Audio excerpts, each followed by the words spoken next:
Omwami wa Florence Nampijja tumuzudde. Ye alien skin ayanukudde bebe cool ate no mu bukambwe. Nze siina member of parliament gwe mpa kitiibwa ani abyogedde byonna mugalero tugenda kubimanya weekumire ku Jika Media anti butereevu mukwano gwange sigenda kulwisa katutandikirewo ekyatulese kati no munnange kye twayagaliza embazzi kirabika alabika asudde anti munnange twandibanga tuzudde ate eyandiba omwami wa Florence Nampijja mu butongole era nga kino kyandibaawo essaawa yonna okuva kati.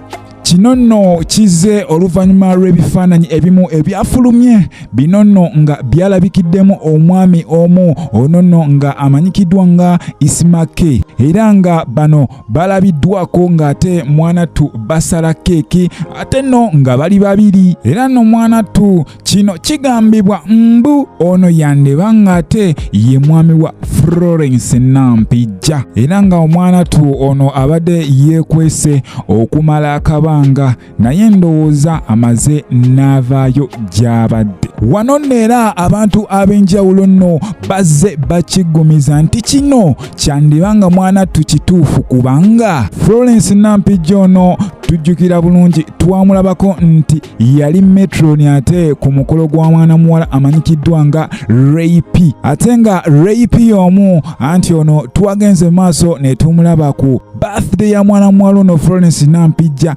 ngati mwana tutamuva ku lusegere. Ekintu nno munnange kino nno kyalazenga nti oba osanga Rape nti naye yabaddenga metroni ate ku birthday ya Florence Nampijja ng'era Isimake ate mwana tuye yabadde birthday boy.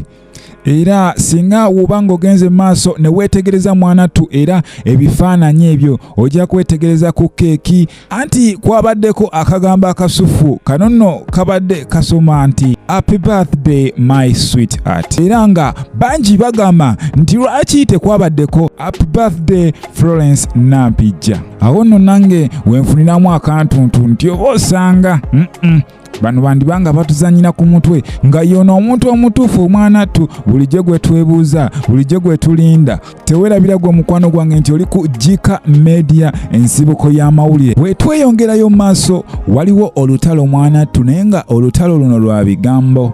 Abantu abamu ab'enjawulo bagamba kuno kubuulirira naye nno luno olutalo lwetolera ku omukulu alien skin. Tokimanyi bulungi nti alien skin ono is a ghetto youth era nga mwana yava mu ghetto. Awo ne neebuuza lwaki omuntu atalina kyali ava mu ghetto ate n'afuuka ensonga. Osanga abantu aba ghetto mwanattu batandise okukyuka mpola mpola. Omuvubuka ono amanyikiddwa nga alien skin mwanattu yajja ng'asaaga naye wenjogerera kati afuukidde abanene akayinja mu ngatto. Muno nno nga mwe muli omukulu bebe cool ono ye ng'agamba ali mubuulirira. Kino nno kize oluvannyuma lwa mwana mulenzi ono engeri gye yeeyisaamu ku stage n'engeri gy'akwasaganyamu emirimu gye. Kati nno bebe cool azze mu video obw'enjawulo ng'ali mu interview obw'enjawulo ng'ajja avumirira omukulu ono nti alina engeri gy'akozesa ebiragalalagala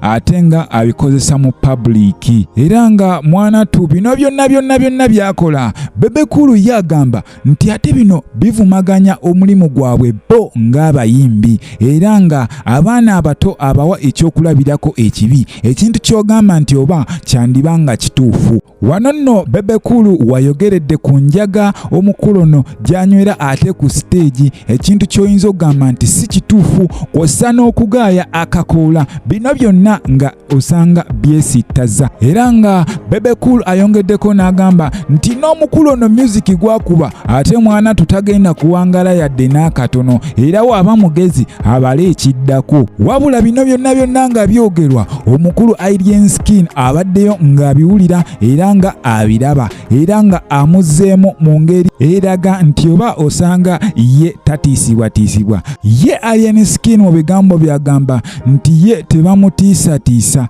era ye taliiwo kusanyusa buli omu. Ono nno agenze maaso n'amugamba nti ye akola bobogamu music era asobola omukuba oluyimba ku luyimba era asobola n'okutta oluyimba buli lunaku. Mu bufunze mbu ye tatya denja. Kati nno wano wasabidde omukulu Bebekulu nti ye amwesonyiwire ddala era waba anoonya bawa amagezi ageesigaliza amagezi ge ye naye asigaze obusiru bwe. Omukulu ono ye agamba tamanyi lwaki bamwesibyeko nnyo era mu bufunze ye agambye oba balowooza yandiba Bobi Wine w'enkya naye ye agambye takiinaamu buzibu waba nga bamulumbalumba bamukuba ebikono kale osanga ayinza okubeera Bobi Wine w'enkya. Bino byonna bigambo by'omukulu Alien Skin. Ensonga eno mukwano gwange oba ogitunuulidde gwe ng'omuntu nga tuvudde ku bya entertainment bw'ate ki gw'olaba ekifaananyi ekyo Alien Skin kyalimu gw'olaba kyakola kirungi ogenda wali mu comment section otugambe gwe kyolowooza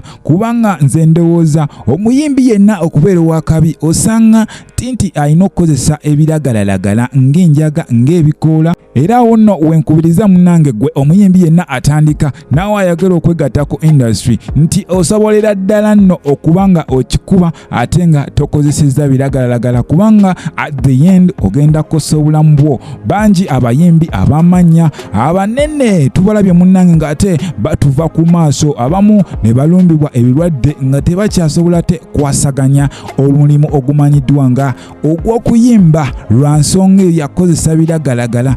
Sigenda bamenya mannya abasinga mu bamanyi naye nga ekibasumbuwa biragalalagala. Kati no wuno omuyimbi Alexander Bagonza abangi gwe mumanyi nga Mr. A-Pass. Ono tumannyo bulungi ku social media ono naye tawunyikamu.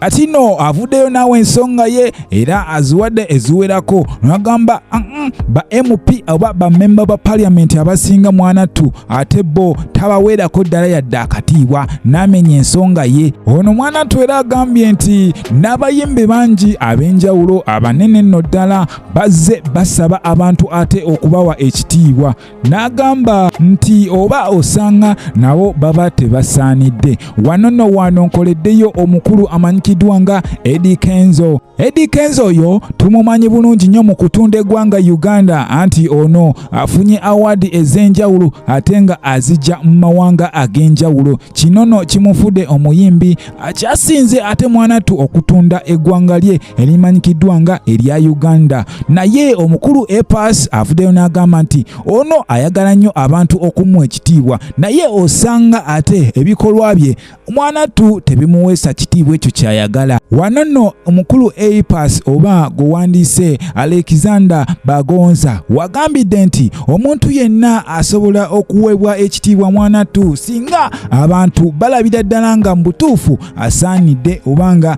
byakola birimu ensa. Wano nno watugambidde nti bamemba ba palamenti bangi mwanattu tabawaamu yadde akatiibwa yadde n'akatono weekati olw'ensonga mbu bano tebalina kintu n'ekimu kye bakoledde ebitundu byabwe yadde okuteesa mu paalamenti era bo bakola kimu kyakweriira kasembe.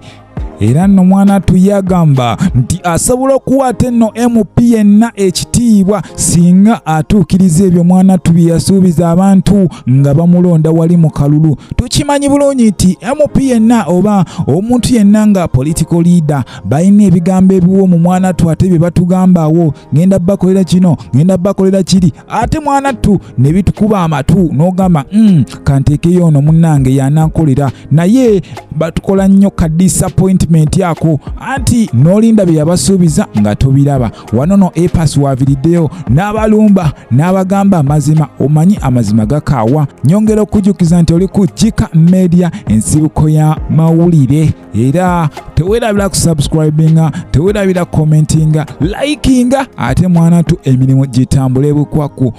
Saba Mukama abawe kye musinga okwagala era abankuumire.